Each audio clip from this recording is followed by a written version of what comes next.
अस्सलाम वालेकुम नाज़रीन, मैं हूँ सीमल हाशमी और इस वक्त बनान सरकार की टीम ने एक और बैठक बिठाई है हाल रोड की वो ताजिर कम्युनिटी जिसका कारोबार बहुत बुरी तरह से पिछले करीबन एक साल में शदीद मुतासर हुआ है। वो मोबाइल फ़ोन्स ले लीजिए, वो इलेक्ट्रॉनिक्स की अशिया ले लीजिए, इम्पोर्ट बंद होने से और उसके बाद जितने टैक्सेस इम्पोज किए गए वो PTA की मद में हो, वो GST की मद में हो, वो जिस तरह से भी हो, उनके कारोबार को शदीद मुतासर किया। और बार बार हम ये कहते हैं कि लोगों की क़ुव्वत ख़रीद कम होकर रह गई। हाल रोड और कारोबारी हजरात को किस हद तक इसने मुतासर किया है, इस पे आज हम बात करेंगे। एक बैठक लगी है, यहाँ पर ताजिर कम्युनिटी मौजूद है। सबसे पहले हम हाल रोड के सदर बाबर भट्ट साहब से शुरू करेंगे और उनसे जानेंगे कि उनका क्या पॉइंट ऑफ व्यू है। अस्सलाम वालेकुम भट्ट साहब, और आप सबको अस्सलाम वालेकुम, बहुत शुक्रिया आपकी तशरीफ़ आवरी के लिए। सर, सबसे पहले तो आप लोगों ने जो एक बड़ा ज़बरदस्त काम किया सैलाब ज़दगान और उन इलाकों के लिए, उस पर मैं आप सबको खराज तहसीन पेश करना चाहूँगी। ताजिर कम्युनिटी के बारे में कहा जाता है कि रीढ़ की हड्डी है पाकिस्तान की, और आप लोग हमेशा ये साबित करते हैं। अल्हम्दुलिल्लाह जी, इसमें कोई शक नहीं। कभी भी अगर मुल्क को ज़रूरत हुई है तो हमेशा ताजरों ने सबसे पहला कदम उठाया है। पाकिस्तान में कभी भी कोई आफत आई है तो आपने देखा होगा ताजर बरादरी सबसे पहले निकलते। अभी हालिया जो सैलाब है इसमें देख सकते हैं कि जहां हुकूमत अभी तक नहीं पहुंची वहां ताजर पहुंच गया है। मैं अपने सिर्फ हार रोड की एक मिसाल देने लगा हूं कि खिदमत ग्रुप हार रोड की तरफ से यहाँ पे कैंप लगाया गया 3 रोज़ा, 3 से 4 रोज़ा कैंप लगाया गया। वहाँ पे हमने अल्हम्दुलिल्लाह एक मार्केट से 4 करोड़ 53 लाख रुपया इकट्ठा किया। अल्हम्दुलिल्लाह, ये मैं क्रेडिट देता हूँ अपनी ताजर बरादरी को। दूसरा, हमने वादे ऐलान किया था कि सैलाब ज़दगान के लिए हम सबसे पहले वहाँ जाएंगे, अपनी आंखों से देख के सर्वे करके फैसला करेंगे कि ये पैसे कहाँ पे खर्च करने हैं। हम इसी टीम के साथ वहाँ पे गए, 7 रोज़ तक वहाँ पे ठहरे। तौनसा की तरफ गए, को सुलेमान तक गए, डेरा गाजी DG खां तक गए, फिर हम उधर से राजनपुर और फाजलपुर गए। वहाँ हमने जब तलाश किया, लोगों के हालात देखे तो सोच में पड़ गए कि यार ये कोई लाइफ है जो ये पाकिस्तानी गुजार रहे हैं, और इन शहरों में देखें तो क्या हालात हैं। मैं सबसे पहले जो अहम बात करना चाहता हूँ कि मुझे अफसोस इस चीज़ का है और मेरी टीम को भी इस चीज़ का अफसोस है, चाहे वफाकी हुकूमत हो चाहे सूबाई वज़रा हो, इसमें तो कोई शक नहीं इस वक्त सारी जमातें हुकूमत कर रही हैं, लेकिन वहाँ हमें शायद हुक्मरान वैसे नजर नहीं आए। आपने कौनसा शरीफ का जिक्र किया, वहाँ पे साबिक वज़ीर आला भी आपको नजर नहीं आए होंगे जो वहाँ से नुमाइंदा हैं। हाँ, तो वहाँ के मुंतखब नुमाइंदे जिन्होंने वोट दिए वो वहाँ तक नहीं पहुँच सके। आप लोग अपने पैसों से और लोगों के इकट्ठे किए हुए पैसों से वहाँ पर खिदमत करके आए। एक बात बताना चाहता हूँ, वहाँ हम 7 दिन गर्मी में रह के हर जगह पे पहुँचने की कोशिश की। वहाँ से हमने 4 बस्तियों को डिसाइड किया है जहाँ पे अल्हम्दुलिल्लाह हमने फैसला किया कि इस 4.5 करोड़ रुपए में हम लोग वहाँ पे 200 फैमिलियों को घर बना के देंगे। और इस वक्त तौनसा वाली साइड पे और राजनपुर फाजलपुर वाली साइड पे दोनों जहाँ पे हमारा एक मॉडल दोनों तरफ तैयार हो रहा है। इंशाल्लाह ताला 4 से 5 दिन में वो दोनों गाड़ी तैयार हो जाएंगे। सर, अल्लाह ताला आप लोगों को सलामत रखे, आप इसी तरह से पाकिस्तानी आवाम की खिदमत करते रहें। मैं आपकी तरफ आऊँगी सर, दूसरा माइक आपके पास है। अभी बाबर साहब कह रहे थे कि हमने खुद वहाँ पर जाकर सर्वे किया, चीज़ें बेहतर की। आप लोग खुद बड़ी मुश्किलात का शिकार हैं। ताजिर बरादरी जो हालात चल रहे हैं, जो कारोबारी हालात चल रहे हैं, क्या बताना चाहेंगे आप ख़ास तौर पर हाल रोड, मोबाइल और इलेक्ट्रॉनिक्स इंडस्ट्री? देखें, अब एक तो पहले मंदा चल रहा है, कोरोना के बाद अभी ताजरों की कमर सीधी नहीं हुई कि गवर्नमेंट ने टैक्सेस की भरमार कर दी। कंटेनर्स हमारे खड़े हैं, 10 से 15 हज़ार कराची में कंटेनर्स खड़े हैं। 84, 85 के चैप्टर पे इन्होंने वो बहाना बना के सारे हमारे कंटेनर्स रोके हैं, जिसकी वजह से माल ही नहीं आ रहा। मंडी में पहले मंदा है, उसके बाद माल नहीं आ रहा। मोबाइलों का ये तमाम इलेक्ट्रॉनिक्स और मोबाइल, खासकर हमारा जो हाल रोड से मुतल्लिका है ना, हम सबसे ज़्यादा हम मुतासिर हुए हैं उससे। ये 84, 85 चैप्टर के वाले से जो बात कर रहे हैं ना, ये शिक है, चैप्टर है, तो इस वजह से सैकड़ों नहीं हज़ारों कंटेनर पिछले 3 माह से एयरपोर्ट ड्राई पोर्टों पे रुके हुए हैं। ताजर परेशान है कि यार अगर आपने को पाबंदी लगानी थी, पहले हमारे कंटेनर जो लीगल हैं आपके प्रोसीजर के मुताबिक पाकिस्तान में उनको क्लियर कर दें। इनकी रास भी ख़राब हो रही है, कारोबार भी बर्बाद हो रहे हैं और इनकी सुनवाई भी कोई नहीं है। तो मैं तो कहूँगा सबसे पहले ये 84, 85 वाले कंटेनर सब लोगों के क्लियर करें। अगर पाबंदी लगानी है तो इन इम्पोर्टरों को बोले भी 3 माह के बाद आप जो भी सामान मंगवाएंगे हम नहीं आने देंगे। अच्छा, अभी पाबंदी लगी हुई है या अभी पाबंदी हटा दी गई है? क्योंकि एक बयान आता है, अगले दिन कोई और बयान देते हैं, समझ नहीं आ रही। नाम की पाबंदी हटाई है, कंटेनर अब भी नहीं आ रहे, बैंक हमें ब्लैकमेल कर रहे हैं। कभी कहते हैं कि डॉलर 235 का मिलेगा, 240 का मिलेगा। अब जिस बंदे का कंटेनर 4 महीने से खड़ा हुआ है जी, और वो ब्लैक में डॉलर खरीद रहा है और उसके बावजूद भी स्टेट बैंक उसको रिलीज़ नहीं कर रहा। अब हमें आम बंदे को, तो जब आप डिबेट करते हैं ना, तो आप कह रहे होते हैं कि ताजिर टैक्स चोर हैं, ताजिर टैक्स नहीं दे रहे। बड़े बड़े आराम से कह देते हैं, आराम से कह देते हैं, लोग भी कह देते हैं। अब ये देखें, ये रेवेन्यू जो इकट्ठा हो रहा है इतना, वो कौन दे रहा है? कौन दे रहा है? ताजिर बरादरी दे रही है। बिल्कुल सही कह रहे हैं। तो उसके बावजूद भी जो है वो ताजरों की कोई सुनवाई नहीं हो रही। ना स्टेट बैंक सुन रहा है, ना हुकूमत पाकिस्तान सुन रही है, ना कोई रियासत कुछ करती है, सिवाय एक इन्हें बात रटी हुई है कि ताजिर टैक्स नहीं दे रहे। अब भाई ताजिर टैक्स नहीं दे रहे तो ये मुल्क कहाँ चल रहा है? ये मुल्क कहाँ से चल रहा है? सर मैं आपकी तरफ आऊँगी, बात करने से पहले अपना नाम भी बता दीजिएगा ताकि लोगों को पता लगे। खान, जनरल सेक्रेटरी हाल रोड। जी सर, जनरल सेक्रेटरी साहब, अभी जैसे भाई बात कर रहे थे और बाबर साहब ने भी बात की कि कंटेनर्स रुके हुए हैं, माल आ नहीं रहा, ताजिर टैक्स पे टैक्स दे रहा है, मंदे के बावजूद दे रहा है। क्या सिचुएशन है? कौन कसूरवार नजर आता है आपको? देखें जी, इसमें तो हुकूमत ही कसूरवार है, क्योंकि ताजर जो है वो किसी भी मैशियत की रीढ़ की हड्डी होती है। और ताजरों ने जब भी कोई वक्त आया है, पाकिस्तान को किसी भी किस्म की ज़रूरत पड़ी है, तो ताजर फ्रंट लाइन पे हुकूमत के शाना बशाना खड़े हुए हैं। लेकिन उसके बदले में ताजरों को कभी कोई रिलीफ नहीं दिया गया। तो हम हुकूमत से यही मुतालबा करते हैं कि जिस तरह आजकल आप देख रहे हैं कि लोग बिजली के बिलों से बड़ा तंग है, बिल्कुल, और बिजली के बिलों का इतना इशू बना हुआ है कि बेचारे को सफ़ेद पोश तबका जो है वो आप यकीन करें कि मांगने पे मजबूर हो गया। इतने बिल हैं लोगों के, जिसके एक पंखा और 2 बल्ब है, उसको 6-6 हज़ार 10-10 हज़ार बिल है। तो इसमें मैं हुकूमत से मुतालबा करूँगा कि आवाम को रिलीफ दें, आवाम का जीना मुश्किल ना करें। 10,000 वाले बिल तो नजर ही नहीं आ रहे। 15, 20, 25 हज़ार इस तरह ये बाबर भाई सही कह रहे हैं कि 15-20 हज़ार रुपए की जो है ना ये रेशो है, और लोग बेचारे बड़े परेशान हैं। बिल्कुल। तो इस वक्त जो मुल्की हालात भी जो चल रहे हैं, जिस तरह इम्पोर्ट पे पाबंदी है, हमारी आपकी किसी से बात हुई है कहीं किसी प्लेटफॉर्म पे कि अब पाबंदी खत्म कर दी है? मिफ्ता साहब कहते हैं पाबंदी नहीं है, मोबाइल आ जाने चाहिए। ये खाली मोबाइल के हवाले से हर मार्केट की कोई ना कोई आइटम रुकी हुई है, और मेरा ख्याल है पाकिस्तान के हर ताजर ने, चैम्बर ने, फेडरेशन ने कोशिश कर ली है, सिवाय तसल्लियों के कुछ नहीं मिल रहा। बड़ा फर्क पड़ता है। तसल्ली मिल रही है, बड़ी बात है। तसल्ली मिल रही है, हुक्मरानों से तसल्ली तो आपको पता 70 साल से मिलती है। असल चीज़ है इनको इनका हक देना। आज आप याद रखें, जब तक ये खुद दुकानों पे नहीं बैठेंगे, अपनी रास यहाँ पे लगा के फिर पाबंदी लगा के दिखाएं ना, ये कौन से ये हुक्मरान हैं जिनकी फैक्ट्रियाँ नहीं चल रही, जिनके भी मिलें नहीं चल रही? मुझे पता कारोबार है ना, हुकूमत में बैठा हुआ तो वो चल रहा है। ऐसे चाह रहा है जैसे दुनिया तरक्की कर रहे हैं, वैसे कारोबार तरक्की कर रहे हैं। अब हैरत वाली बात देखें, पिछले काफ़ी अरसे से इम्पोर्ट बंद है और यूज़ मोबाइल पे ड्यूटी जिम्मेदारी से बढ़ाते जा रहे हैं। और इनसे को पूछिए, अल्लाह के बंदो, जब एक चीज़ आ ही नहीं रही तो आपको कौन मशवरा दे रहा है उसको ड्यूटी में इजाफा करते जा रहे हैं? सर पैसे होने चाहिए जेब में। सर माइक इधर दीजिएगा। अस्सलाम वालेकुम। अभी हम बात कर रहे थे कि यूज मोबाइल भी महंगे हो गए हैं, तो एक गरीब आदमी, दुनिया टेक्नोलॉजी की तरफ जा रही है, हर चीज़ आपकी मोबाइल में आ रहा है, वो चाहे बैंकिंग है, मीडिया है, हर चीज़। यहाँ पे हम एक आदमी के लिए, आम आदमी के लिए मोबाइल खरीदना ही अजाब बना रहे हैं। जी बिल्कुल, आप सही फरमा रहे हैं। ये SRO यूज़ मोबाइल का भी बाबर साहब ने ही अप्रूव करवाया गवर्नमेंट ऑफ पाकिस्तान से। इस पे जो ड्यूटी लग रही थी यूज़ मोबाइल पे, देखें इनकी कितनी ग्राफ चेक करें कि यूज़ मोबाइल पे भी वही ड्यूटी है जो ब्रांड न्यू मोबाइल पे है। यूज़ मोबाइल का SRO मंजूर करवाने का मतलब ये था कि हम अपनी आवाम को सस्ती चीज़ प्रोवाइड करें। अगर 10,000 का मोबाइल है तो उसके ऊपर भी वही ड्यूटी है और 1 लाख वाले पे भी वही ड्यूटी है। ये कंपैरिजन इनका, जिसकी वजह से यूज़ को यहाँ पे लाना मुश्किल हो गया।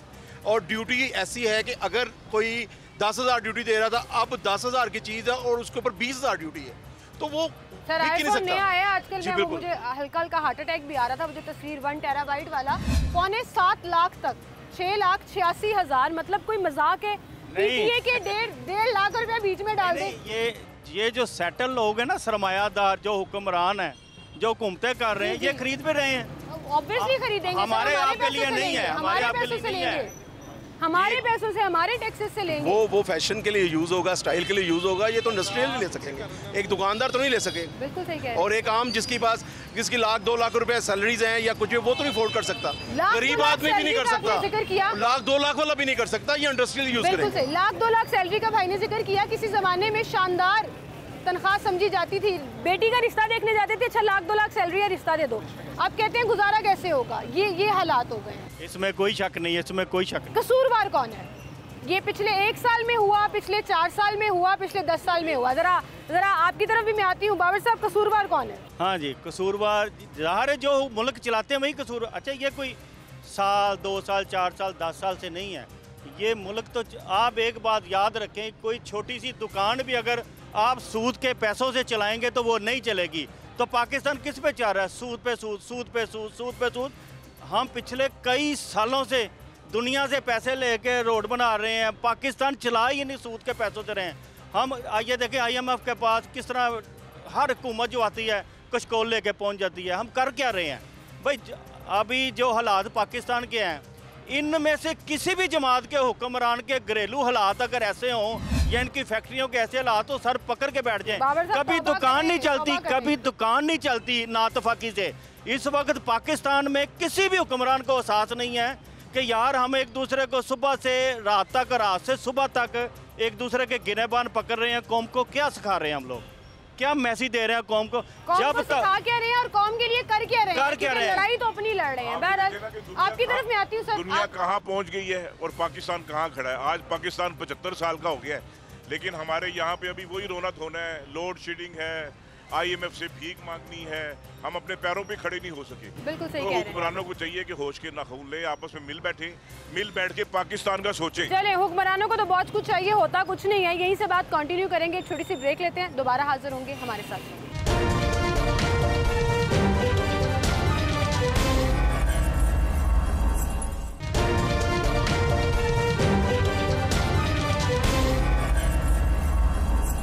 वेलकम बैक नाज़रीन, एक बार फिर से आपको खुशामदीद कहेंगे। टैक्सेस की हम बात कर रहे थे, मोबाइल ड्यूटीज़ की बात कर रहे थे, इलेक्ट्रॉनिक्स पे पाबंदी के बाद जो कारोबार में मंदी आई उसकी बात कर रहे थे। सर, दुनिया में कहीं नहीं होता कि आप अगर एक नया मोबाइल लें तो गवर्नमेंट उसके ऊपर इजाफी 1.5 लाख तक का टैक्स डाल दे। PTA के नाम की जो बला शुरू हुई, ये किस हद तक खतरनाक है और ग्राहकों को किस हद तक इसने पीछे धकेला है? देखिए जी, ये तो इतना खतरनाक है कि इससे हमारे कारोबार इतने मुतासिर हुए हैं। मतलब 50-60 हज़ार से शुरू होने वाली चीज़ आज 1.5 लाख, मैक्सिमम 1.5 लाख तक चला गया है। ये तो मैं समझता हूँ कि हुकूमत की तरफ से एक जगह टैक्स है जो ताजरों से वसूल किया जा रहा है, जो कंज्यूमर से वसूल किया जा रहा है, और इससे हमारा जो एंड कंज्यूमर पे बोझ पड़ता है ना। दुकानदार तो वो चीज़ महंगी करके बेचता है, लेकिन एंड कंज्यूमर पे जाके इसका बोझ पड़ता है, जिससे हमारी जो गाहकी है वो बड़ी डिस्टर्ब हुई है। हमारे दुकानों पे मंदे शुरू हो गए हैं, लोग जो है अपने सेल्समैनों को निकाल रहे हैं, सरप्लस हो गए हैं क्योंकि अफोर्ड ही नहीं कर सकते। तो लिहाजा फिर आपके चैनल की वसासत से हुकूमत से कहेंगे कि रहम करें, ताजरों पे रहम करें। ताजरों पे रहम करें। सर, आपकी तरफ आऊँगी, ताजरों पे रहम करें, क्योंकि हुकूमत आसानियाँ देगी तो ही चीज़ें बिकेंगी, तो ही मार्केट जो है वो चलती रहेगी। आप मुझे ये बताएं, अक्सर जब इंपोर्ट बंद की जाती है एक लॉजिक दी जाती है, और वो लॉजिक ये है कि मेड इन पाकिस्तान या पाकिस्तानी चीज़ों का इस्तेमाल करें। एक चीज़ हम बनाते ही नहीं हैं, उस स्टैंडर्ड को पहुंच ही नहीं पाते, तो फिर हम कैसे उस चीज़ को मीट करेंगे? बिस्मिल्लाहिर्रहमानिर्रहीम। सलीम असगर भट्टी मेरा नाम है, वाइस प्रेसिडेंट वाल रोड। टैक्स के हवाले से बात करना चाहूँगा कि जब भी टैक्स लगता है तो जिस पे टैक्स लगाया जाता है उनको पता ही नहीं होता कि सुबह क्या टैक्स हो जाना है। हालांकि होना ये चाहिए कि जिसको टैक्स लगा रहे हैं उनको साथ बैठा के उनसे मुशावरत की जाए। किसी से कोई मुशावरत नहीं है, ये सिर्फ मोबाइल फ़ोन का नहीं मैं कह रहा, हर चीज़ पे, जिस चीज़ पे भी टैक्स लगाते हैं उसको सुबह पता चलता है कि मेरे पे ये टैक्स लग गया है। बिल्कुल सही। जैसे बिजली का बिल आता है, बिजली के बिल में 4-5 जगह पे मुख्तलिफ़ किस्म के टैक्स हैं, और वो टैक्स इतने ज़्यादा हो जाते हैं कि बिजली की कीमत से 3 गुना ज़्यादा टैक्स होते हैं। तो सारी चीज़ें छोड़ दें, आवाम सो जाती है, तब पता लगता है पेट्रोल फिर महंगा कर दिया। असल में बात ये है कि आगे बोलने वाला है ही कोई नहीं है, कोई किसी को कुछ कहने वाला है ही नहीं है। ना यहाँ कोई चेकअप है कि चेक किया जाए कि ये चीज़ फलानी चीज़ है, इसका रेट बढ़ना है। अब इनको 15 तारीख इन्होंने रखी होती है और 30 तारीख रखी होती है बिजली इसका पेट्रोल का रेट बढ़ाने के लिए। तो हर फर्स्ट को या 16 तारीख को पता चल जाता है जी 7 रुपये बढ़ गए हैं, 30 रुपये बढ़ गए। पहले रेट बढ़ता था 10, 5, 20 पैसे, 8 आने, 1 रुपया बढ़ता था रेट। अब ये रुपयों में बढ़ रहे हैं रेट। और जिक्र किया 8 आने कम हुए थे, 1.5 रुपया फिर बढ़ गया है। ये हालात चाह रहे हैं गवर्नमेंट के। सर, आपकी तरफ आऊँगी मैं। डॉलर मुसलसल ऊपर जा रहा है, टैक्सेस पे टैक्सेस लग रहे हैं, किधर जाए पाकिस्तानी अवाम? आप कारोबार कैसे कर रहे हैं? पाकिस्तानी अवाम का बहुत बड़ा कसूर है कि वो पाकिस्तान में पैदा, साडा ही कसूर है सर, साडा ही कसूर है कि पाकिस्तान ही पैदा हो गए। ये हुक्मरानों को ना तो किसी की बात, ना किसी की चीख, ना किसी की तकलीफ, ना किसी का दर्द समझ नहीं आता। बताएं, ये आज की बात है, 1947 से लेके अब तक हम लोग चीखें ही मार रहे हैं कि अवाम का ख्याल करें। दुनिया ने अपनी अवाम को सहूलतें दे के अपने मुल्क को तरक्की की है। पाकिस्तान की अवाम को पीसा जा रहा है, कैसे मुल्क तरक्की करेगा? कोई बता सकता है इस बारे में? सबसे पहले ख्याल हुकूमतों का काम होता है अपनी अवाम को रखना। ये जितने भी हुक्मरान और जितनी भी पार्टियाँ, चाहे वो तहरीक इंसाफ है, चाहे वो मुस्लिम लीग नून है, चाहे वो कोई भी किसी जमात, इन सारे हुक्मरानों को ना होंडा 70 पे बिठाया जाए, सारे प्रोटोकॉल लिया जाए और इनको इन सड़कों के ऊपर जो है ना तपती धूप में इनको कहा जाए। भी पंजाब से करोड़ों रुपए जा रहे हैं, पंजाब मैं यही तो कहना है उसकी ताज़ीनो आराइश के लिए सर, मैं उनकी अयाशियां चल रही हैं, मैं यही तो बात कर रहा हूँ कि ये कसूर अवाम का है। ऐसे हुक्मरान जो बार बार आके झूठ बोलते हैं और हमें एतमाद कर लेते हैं। और हाँ, ये आपने डॉलर की बात की है, पूरे मुल्क की रीढ़ की हड्डी इस वक्त डॉलर है। इंपोर्ट बिल आपका 66% क्रूड ऑयल है, जो सबसे ज्यादा इस्तेमाल होता है, जो हम खत्म ही नहीं कर सकते। ये जितनी मर्जी आइटम हुकूमत खत्म कर ले, ये ऑयल की एनर्जी के लिए जो चीजें मंगाती हैं, ये कैसे खत्म करेंगे? अब डॉलर बढ़ेगा तो पेट्रोल क्या, दूसरी चीजें क्या, मैं कहता हूँ चीजें खत्म कर दें। ये फोन है, मैं नहीं लेता 3 लाख का फोन, मैं 30,000 का फोन लेके गुजारा करने के लिए तैयार हूँ, लेकिन क्या इससे बेहतरी हो जाएगी? नहीं हो सकती, नहीं हो सकती। गुस्सा चढ़ता है सर, आप तो ताजिर है ना, गुस्सा चढ़ता है कि हम 30,000 वाले मोबाइल पे आ जाएं, 2 रोटियों से 1 रोटी पे आ जाएं। हुक्मरानों की अयाशियां चल रही हैं, नई गाड़ियां भी खरीदी जा रही हैं, प्राडो खरीदी जा रही हैं, काज़िनो और आइश पे गुजारिश ये है, मेरी दुकान के ऊपर अगर 5 लड़के 4 लड़के काम करते हैं, उन बेचारों की तनख्वाहें ये हालात हो गए, 20,000 है, मैं 22,000 करने की पोजीशन में नहीं रहता। बिल्कुल सही कह रहे हैं। और दिल कुड़ता है कि ये कैसे गुजारा कर रहे हैं, कैसे गुजारा कर रहे होंगे। बिल्कुल जी, बाबर साहब आप कुछ कहना चाह रहे थे? 2 चीज़ें मैं कहना चाह रहा हूँ। एक तो जैसे पेट्रोल की बात हो रही है, ये हमारी भी थोड़ी सी बेवकूफ़ी है। अगर आज पता हो ना कि कल पेट्रोल बढ़ जानी है कीमत 10 रुपये, तो अभी से लाइनें पेट्रोल पंप पे लगनी शुरू हो जाती। पूरी दुनिया तरक्की याफ्ता मुल्कों का असूल है कि उनको पता चल जाए ना कि चंद पैसे चीज़ भरने लगी है, तो वो उस चीज़ का बाइकआउट कर देते हैं और उनको वो चीज़ वापस उसी कीमत पर लानी पड़ती है। लेकिन यहाँ से बदकिस्मती से टैंकियाँ फुल करवाना शुरू कर देते हैं। दूसरा, मुझे एक तजवीज़ जो मेरे जहन में आई है ना, पाकिस्तान में अगर ये हुक्मरान जमातें और सारी जमातें आपस में इत्तेफाक कर लें, तो मेरा ख्याल है थोड़ी सी अगर ये तरमीम कर लें ना आइन में, आपस में बैठ के, तो 3 बड़ी जमातें हैं, मुस्लिम लीग नून, PTI और पीपल्स पार्टी, ये अगर इत्तेफाक करके 3 वज़ीर आज़म चुन लें सेम टाइम पे, इनको आपको लगता है ये होगा? ये अगर एक टाइम में 3 वज़ीर आज़म बन जाएं तो यकीन करें लड़ाई झगड़े खत्म हो जाएंगे। इनको पाकिस्तान नहीं, इनको वज़ीर आज़म की सीटें चाहिए। अगर 3 वज़ीर आज़म होंगे तो इनके झगड़े खत्म हो जाएंगे। मुझे लगता है हर सूबे में ना एक वज़ीर आज़म की सीट लगा देनी चाहिए, या हुक्मरान हर जमात का जो हेड है ना, उसका नाम वज़ीर आज़म रख दिया जाए, ताकि उनको वज़ीर आज़म, कुर्सी की जंग है, कुर्सी के पीछे सारी आवाम। आप ईमानदारी से बताएं, ये कुर्सी की जंग है कि पाकिस्तान के लिए जंग है? जिन्होंने अपने कौम के, मिसाल के तौर पे बांग्लादेश को कितनी देर अलग हुआ, वो लोग हैं जो बांग्लादेश के लिए कर रहे हैं, अपने लिए नहीं। आप चाइना को देख ले, जिनका तारुफ पाकिस्तान ने करवाया हमसे, 1 साल बाद आज़ाद हुआ, आज दुनिया में सुपर पावर बन चुका है। इस तरह आप दुनिया के बहुत से मुल्कों को देख सकते हैं। लीडर्स है ना हाजी साहब, बाबर साहब बड़े मजाकी हैं, कभी कभी फैंटेसी वर्ल्ड की बातें कर जाते हैं, कहानियों की बातें जो हमारे पाकिस्तान में मुमकिन नहीं है। वो ऐसी बात आपने की है कि मुझे तो समझ नहीं आ रहा, वो एक टेबल पे नहीं बैठते सर, आपस में इत्तेफाक कैसे करेंगे? जब आप उन्हें कहेंगे जी आप तीनों वज़ीर आज़म बन सकते हैं, फिर ठीक है, इनकी सुलह भी हो जाएगी, मामला भी तय हो जाएंगे। अवाम का फिर नहीं कोई, अवाम का कब सोचा इन्होंने? ये बाबर भाई, मलिक कासिम अवान मीडिया सेक्रेटरी खिदमत ग्रुप बात कर रहा हूँ। हमारे सदर बाबर महमूद साहब जो है ना, वो बड़े हकीकत पसंद हैं और अमली तौर पे उन्होंने अपने आप को मैदान में हर मुश्किल घड़ी में लाते हैं। और यकीन करें, इंतहाई अफसोस का मकाम है, इंतहाई अफसोस होता है जब टीवी हम देखते हैं तो वज़ीर आज़म साहब, वज़ीर आला साहब, कुछ और नाम निहाद अदारे अपने अपने अकाउंट नंबर देते हैं कि मुहैयर हज़रात जो हैं इसमें, लेकिन ये अपना एतमाद खो चुके हैं।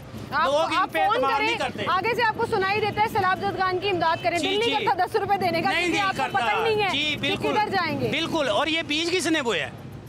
पाकिस्तान तो तरक्की की राह पे चल रहा था ना। पाकिस्तान कब तक चल रहा था? मेरी बात मैं आपको बता रहा हूँ, कब तक चल रहा था? पाकिस्तान एक तसलसल से चल रहा था, यहाँ तरक्याती काम हो रहे थे, फिर कौन सा ऐसे प्रोजेक्ट आ रहे, फिर अल्हम्दुलिल्लाह एक अब अल्फाज नहीं है कि क्या अल्फाज पेश करूँ उनके लिए। बड़े बहादुर लीडर हैं, आज भी अवाम डूबी है, वो नाच रहे हैं, वो घूम भी रहे हैं। फिर 2018 आ गया जी, फिर 2018 आ गया जी। वो कोई बीज उन्होंने ऐसा इंपोर्ट किया है, वो लगाया है, वो पता नहीं भंग का था शायद, उसके किसी मिनिस्टर ने उसका वो भी किया था, इफ्तिताह भी किया था, वो ना भंग मिली हमें, उल्टा ही हमारे से रोटी भी गई। और वो फसल इतनी बढ़ गई है अब कि यहाँ फसादात, लोग मेंटली डिस्टर्ब हैं। ये गरीब लोग खड़े हैं पीछे, खुदा की कसम ये इसलिए नहीं खड़े कि यहाँ कोई टॉक शो हो रहा है, ये इसलिए खड़े हैं कि शायद हमारी कोई आवाज़ बन जाए। आपको कोई अंदाज़ा है कि हर जमात के MPA, MNA, वज़ीर आला, वज़ीर आज़म, हर बंदे ने अपनी पॉकेट से कितना कितना फंड दिया सैलाब में, को पता है आपको? मेरे दोस्त पूछ रहे थे कि हमारे पाकिस्तान के जो हर जमात के MPA करते हैं ना, तो दूसरे हाथ को भी नहीं पता लगता, इसलिए किसी को नहीं पता लगने देते वो कि वो क्या कर रहे हैं, उसको पता चलता है, उसको भी नहीं चलता। ये भी उससे जाके हम पूछेंगे कि उसको पता लग रहा है कि नहीं लग रहा। अच्छा, ये जो बात अभी सर कर रहे थे ना कि फिर 2018 आ गया, मौजूदा हुकूमत भी पिछली हुकूमत के ऊपर इल्ज़ाम डाल रही है। मौजूदा हुकूमत से मेरी मुराद वफाकी हुकूमत है कि तहरीके इंसाफ का सारा किया धरा है जो हम भुगत रहे हैं और सख्त फैसले कर रहे हैं। इसके ऊपर मैं आऊँगी, एक छोटी सी ब्रेक लेनी है, दोबारा हाजिर होंगे हमारे साथ।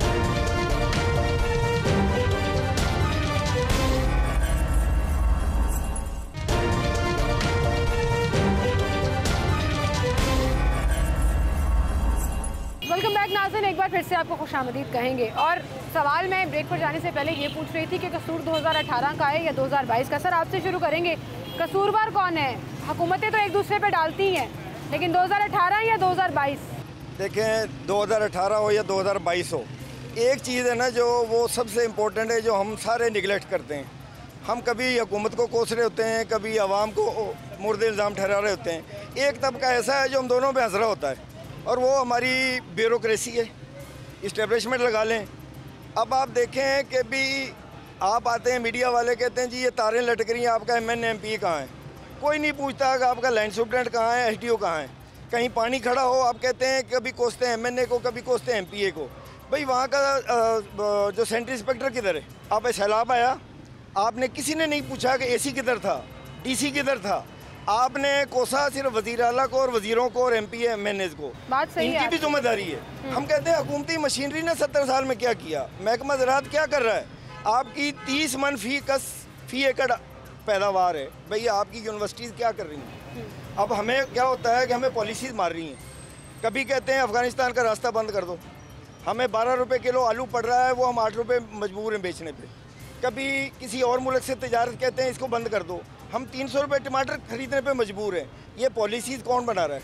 आपने उनको भी ज़िम्मेदार ठहराना है। सिर्फ ताजिर, आवाम और हुकूमत ही ज़िम्मेदार नहीं, एक तबका और भी है जिसको हम और आप सारे नज़रअंदाज करते हैं। सारे मिलके ही पिस रहे हैं। नहीं, सारे पीस रहे हैं हमें। अब 2000 बंदा मर गया सैलाब में, इन्हें नहीं पता था कि सैलाब मैदानी इलाकों में सैलाब को ये थोड़ा कि आज आ गया, इन्हें 2 महीने 4 महीने पहले से पता था।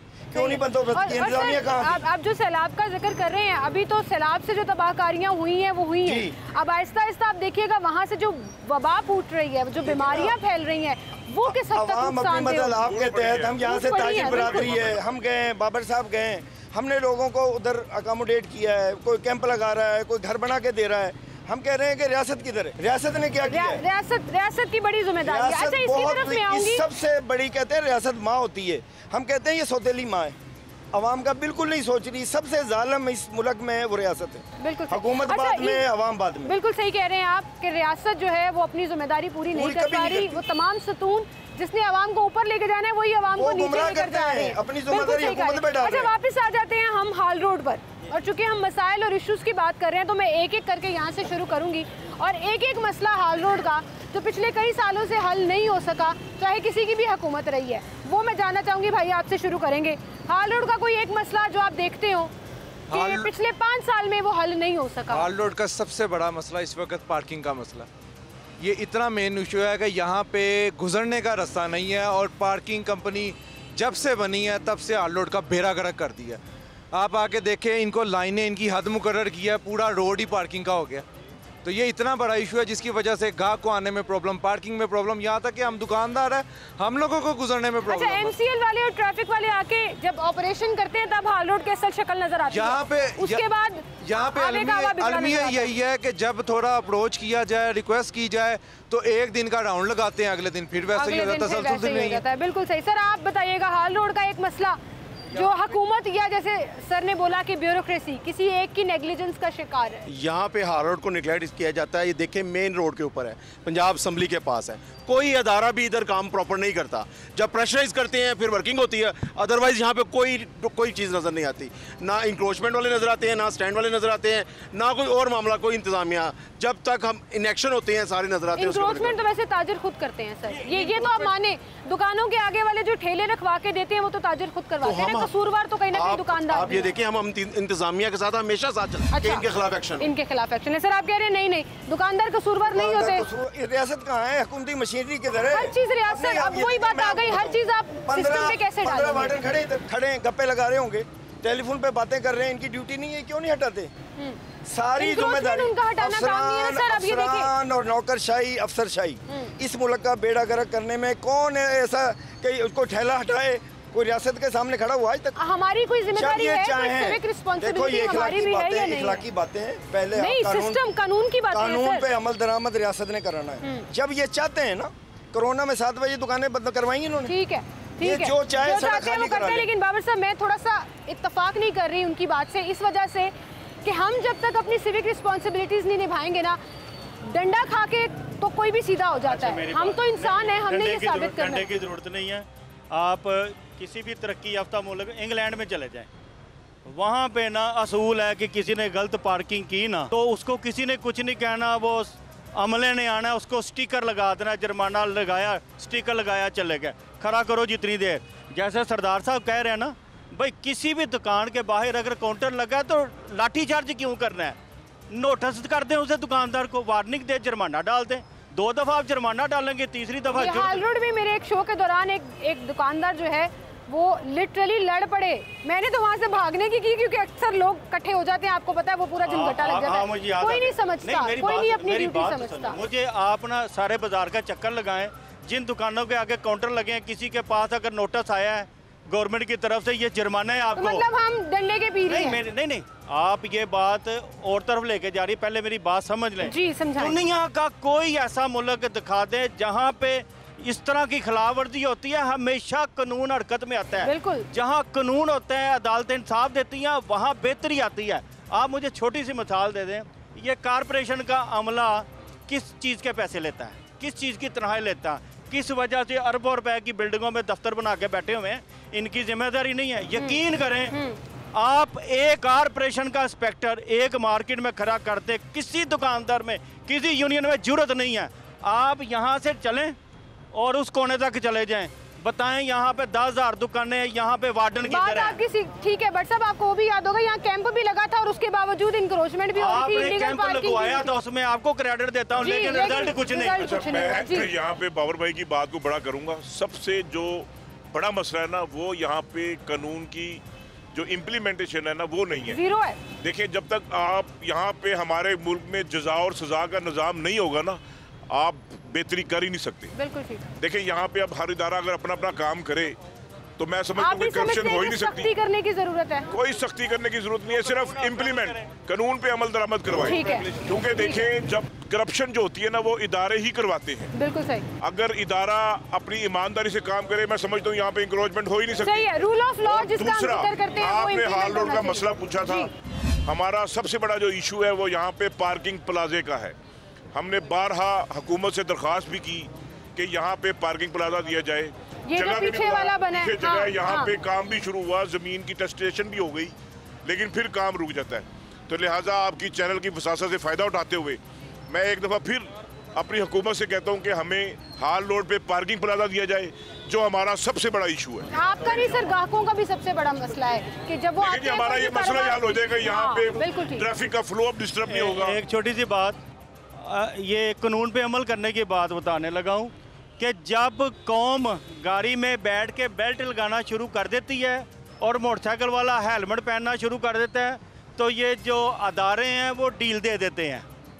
जब लोगों के जहन में ये बात बैठनी शुरू हो जाती है ना कि बगैर बेल्ट बांधे और हेलमेट पहने मैं मोटरसाइकिल नहीं चला सकता, तो वो जब अमल करने के करीब आते हैं तो ये जो ट्रैफिक वार्डन हो या पुलिस हो ये इजी कर देते हैं। आपकी बात ठीक है, लेकिन एक मिसाल मैं आपको दूंगी, जब हम 200 से 2000 का जुर्माना करते हैं तो यही बाइक वाले और मोटरसाइकिल रिक्शे वाले ना अपने रिक्शों को आग भी लगा देते हैं। नहीं, वो बर्दाश्त नहीं करते। नहीं, हमें करना चाहिए। आपने यूके अमेरिका की मिसाल दी, आप इशारा तोड़ के वहाँ पे कितने पाउंड कितने डॉलर्स का जुर्माना भरते हैं? नहीं, वहाँ पे होता क्या, मेरी बात सुने, अगर कोई इस तरह खिलाफ, मैं अगर गलत जा रहा हूँ, मेरा चलान होता है और मैं कोई इस तरह का उल्ट पुल्ट हरकत करता हूँ तो मीडिया को मुझे ऐसे बंदे को चलाना ही नहीं चाहिए। सारा दिन रक्षा चलता रहता है। मैं बाबर भाई की बात को बड़ा करूंगा यहाँ पे फिर कि कानून की अमल दरामदी।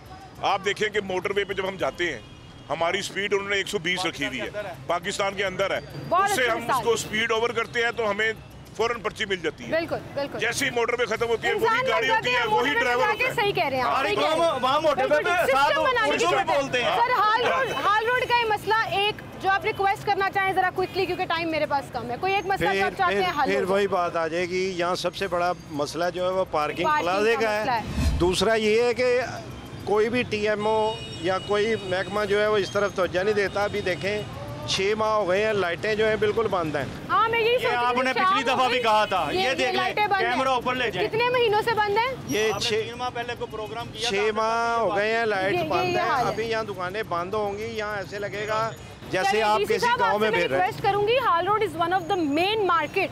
ताजिर कम्युनिटी की बहुत बड़ी कंट्रीब्यूशन कहीं ना कहीं हमारी मईशत में जाती है। लोग यहाँ पर आते हैं सैकड़ों की तादाद में, हज़ारों की तादाद में डेली बेसिस पर। अगर ये मसले, वो चाहे पार्किंग का है, लाइट जलाने का, ये कोई इतना रॉकेट साइंस नहीं है, कोई अरबों रुपए के फंड्स नहीं लगने, सब चीज़ें आपके पास मौजूद हैं। आप अगर चाहें तो इसको हल कर सकते हैं और हमारी आपसे ये दरख्वास्त है, बल्कि मैं पर्सनली भी आपको फ़ोन करके ज़रूर रिक्वेस्ट करूँगी कि कम से कम लाइटिंग और पार्किंग के मसले पर आप इनसे बैठ के बात तो करें। एक छोटी सी बात कहना चाहता हूँ, जहाँ ये इतने हुकूमतें इतना खर्चा करती हैं तो ये 500 पुलिस वाला और 500 वार्डन, ये प्राइवेट तौर पे हुकूमत हमारे जो टैक्स लेती है उनमें से इन्हें रख लें। जब भी VIP प्रोटोकॉल होता है हमारी ड्यूटियाँ ख़त्म करके प्रोटोकॉल की गाड़ियों के लिए रोड पे वेलकम के लिए खड़े हो जाते हैं।